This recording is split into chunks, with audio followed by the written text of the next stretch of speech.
नमस्कार, आप देख रहे हैं हल्ला बोल टीवी। मैं हूं Deepak Sharma. Greenfield satellite township जहां जहां बिहार के जिन शहरों में पटना समेत पटना, गया, पूर्णिया, भागलपुर, दरभंगा, जहां जहां बन छपरा, जहां जहां टाउनशिप बनने जा रहे हैं वहाँ वहाँ भूस्वामी जमीन के मालिक परेशान थे कि अगर उनको उनकी ज़मीन की खरीद बिक्री पर रोक लगा दी गई है। ऐसे में अगर उनकी ज़मीन जिस टाउनशिप की ज़मीन पर चिन्हित किया गया है ज़मीन को टाउनशिप के लिए, और उसमें उनकी ज़मीन पड़ती है, और अगर उन्हें किसी मजबूरी में किसी आकस्मिक ज़रूरत के लिए अर्जेंट है ज़मीन बेचना, एकदम उनके पास कोई रास्ता नहीं है, उनको ज़मीन बेचना है, उनको पैसों की ज़रूरत है, तो वो क्या करेंगे। तो सरकार ने इसे लेकर आज कैबिनेट में बड़ा फैसला लिया है और ग्रीनफील्ड सैटेलाइट टाउनशिप परियोजना में जिन जमीन मालिकों की ज़मीन आती है वे अब अपनी ज़मीन बेच सकेंगे। नगर विकास और आवास विभाग के जो मंत्री हैं नीतीश मिश्रा, उन्होंने आज बताया है कि आज जो कैबिनेट की बैठक हुई उसमें ग्रीनफील्ड सैटेलाइट टाउनशिप क्षेत्रों में ज़मीन की खरीद बिक्री और हस्तांतरण पर जो रोक है उसकी वजह से जो ज़मीन के मालिक हैं जिनको तत्काल पैसों की ज़रूरत है, उनको आकस्मिक आवश्यकता है, उनको ध्यान में रखते हुए आज बड़ा अहम फैसला लिया गया है। राजस्व एवं भूमि सुधार विभाग की ओर से अधिसूचित बिहार रैयती भूमि क्रय नीति 2026 के प्रावधानों के अनुरूप बिहार राज्य आवास बोर्ड को भूमि खरीदने के लिए अधिकृत किया गया है।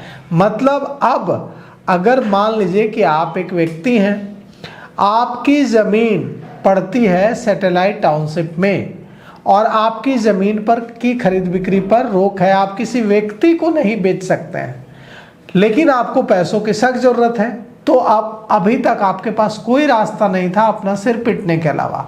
लेकिन आज कैबिनेट ने जो डिसीजन लिया है उसके बाद अब रास्ता बन गया है। अब जिस व्यक्ति को बहुत आकस्मिक आवश्यकता है, पैसों की अर्जेंसी है, वो उसकी ज़मीन खरीदेगा बिहार राज्य आवास बोर्ड। तो बिहार राज्य आवास बोर्ड उस व्यक्ति की ज़मीन को खरीदेगा जिसकी ज़मीन सैटेलाइट टाउनशिप एरिया में आती है और उसे पैसों की सख्त ज़रूरत है।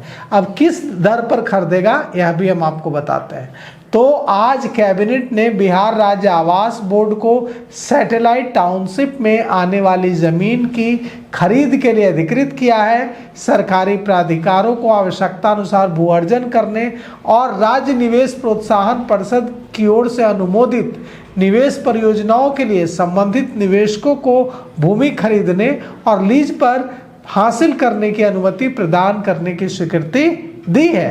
मंत्री नीतीश मिश्रा ने इस अहम फैसले के लिए मुख्यमंत्री सम्राट चौधरी और कैबिनेट के सभी सदस्यों के प्रति आभार जताया है। उन्होंने कहा है कि मुख्यमंत्री के दूरदर्शी नेतृत्व और कैबिनेट के सामूहिक संकल्प के वजह से राज्य में नियोजित शहरी विकास, आधुनिक आधारभूत संरचना निर्माण और निवेश को नई गति मिलेगी।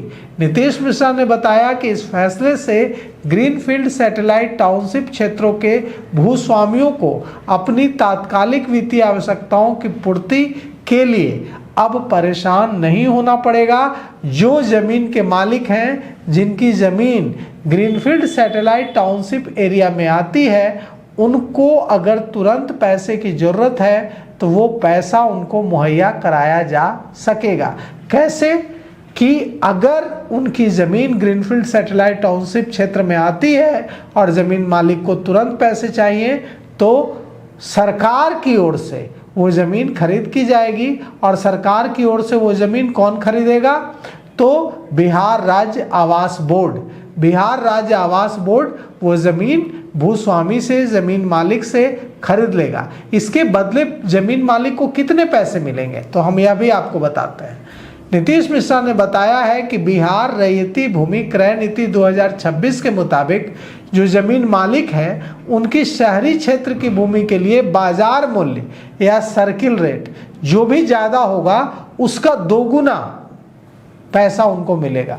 मतलब अगर शहरी क्षेत्र में उनकी ज़मीन आती है तो उस ज़मीन का मार्केट रेट या सर्कल रेट, जो भी ज़्यादा होगा उस ज़्यादा की राशि का डबल मिलेगा। मतलब मान लीजिए कि बाजार मूल्य 2 रुपये है तो उसका 2 गुना आपको मिलेगा। सर्कल रेट कम है, अगर सर्कल रेट ज़्यादा है तो सर्कल रेट का 2 गुना मिलेगा। तो बाजार मूल्य और सर्कल रेट जो भी ज़्यादा होगा उसका 2 गुना पैसा आपको मिलेगा अगर आपकी ज़मीन शहरी क्षेत्र में आती है। अगर ग्रामीण क्षेत्र में आती है तो बाजार मूल्य और सर्कल रेट जो भी ज़्यादा होगा उसका 4 गुना पैसा आपको मिलेगा। मतलब अगर आपकी ज़मीन ग्रामीण क्षेत्र में आती है तो जो ज़मीन का बाजार मूल्य होगा या सर्कल रेट होगा उसका 4 गुना जो ज़्यादा होगा। बाजार मूल्य अगर ज़्यादा है तो बाजार मूल्य का 4 गुना, सर्कल रेट ज़्यादा है तो सर्कल रेट का 4 गुना मूल्य आपको ज़मीन मालिक को दिया जाएगा। साथ ही साथ इसके अलावा जो निर्धारित राशि होगी उस पर 10% का अतिरिक्त प्रतिफल प्रोत्साहन भी दिया जाएगा। नीतीश मिश्रा ने बताया कि जमीन मालिकों की जो आकस्मिक ज़रूरत है उसके समाधान के लिए व्यवस्था की गई है, ताकि ऐसा न हो कि किसी को अपनी बेटी की शादी करनी है, किसी को अपने बच्चे की फीस भरनी है, किसी को दूसरे ज़रूरी काम करने हैं तो वो ज़मीन बेच न पाए और उसका काम पेंडिंग रह जाए, उसके बच्चों उसके परिवार को इसकी वजह से परेशानी झेलनी पड़े। इसलिए सरकार ने व्यवस्था की है कि अगर किसी ज़मीन मालिक को भूमि बेचनी है तो बिहार राज्य आवास बोर्ड भूमि को खरीदेगा। राज्य या केंद्र सरकार की परियोजनाओं के लिए संबंधित प्राधिकार जो है बिहार राज्य आवास बोर्ड वो भू अर्जन करेगा, ज़मीन की खरीद करेगा और निजी निवेश परियोजनाओं के लिए SIPB की ओर से अनुमोदित निवेशक सीधे ये जो ज़मीन है यह खरीद पाएंगे या लीज पर हासिल कर पाएंगे। नीतीश मिश्रा ने बताया है कि भूमि के जो ज़मीन है उसके मार्केट मूल्य का निर्धारण जिला स्तरीय रैयती भूमि क्रय समिति करेगी, जिसमें ज़मीन मालिक को उनकी भूमि का उचित मूल्य प्राप्त हो सकेगा। नीतीश मिश्रा ने बताया है कि मंत्रिपरिषद की बैठक 22 अप्रैल को जो हुई थी उसमें बिहार में 11 ग्रीनफील्ड सैटेलाइट टाउनशिप के गठन की अनुमति दी गई थी। अब वो कहाँ कहाँ बनेगा ग्रीनफील्ड सैटेलाइट वो भी समझ लीजिए, आपको तो पता ही होगा, हम फिर से बता देते हैं। पाटलिपुत्र, हरिहरनाथपुर, मगध, मिथिला, कोशी, पूर्णिया, अंग, सीतापुरम, विक्रमशिला, तिरहुत और सारण, ये 11 ग्रीनफील्ड सैटेलाइट टाउनशिप बनेंगे। नीतीश मिश्रा ने बताया कि राज्य सरकार का यह फैसला जमीन मालिकों की आकस्मिक आवश्यकताओं, आकस्मिक जरूरतों के समाधान का मार्ग प्रशस्त करेगा और साथ ही साथ नियोजित शहरी विकास, आधारभूत संरचना के विस्तार और निवेश को प्रोत्साहन देकर एक ऐसा बिहार बनाएगा जिसमें तेजी से विकास हो सकेगा। तो हम उम्मीद करते हैं कि बिहार सरकार का यह जो फैसला है इससे उन लोगों की परेशानी कम होगी जो तुरंत अपनी ज़रूरतों को पूरा करने के लिए ज़मीन बेचना चाहते थे। अब वे बिहार राज्य आवास बोर्ड को ज़मीन बेच सकते हैं और पैसे उनको उसके मुताबिक कैलकुलेट करके दिए जाएंगे। तो फिलहाल इस पेशकश में इतना ही। आगे की खबरों के लिए देखते रहिए हल्ला बुल टीवी। शुक्रिया।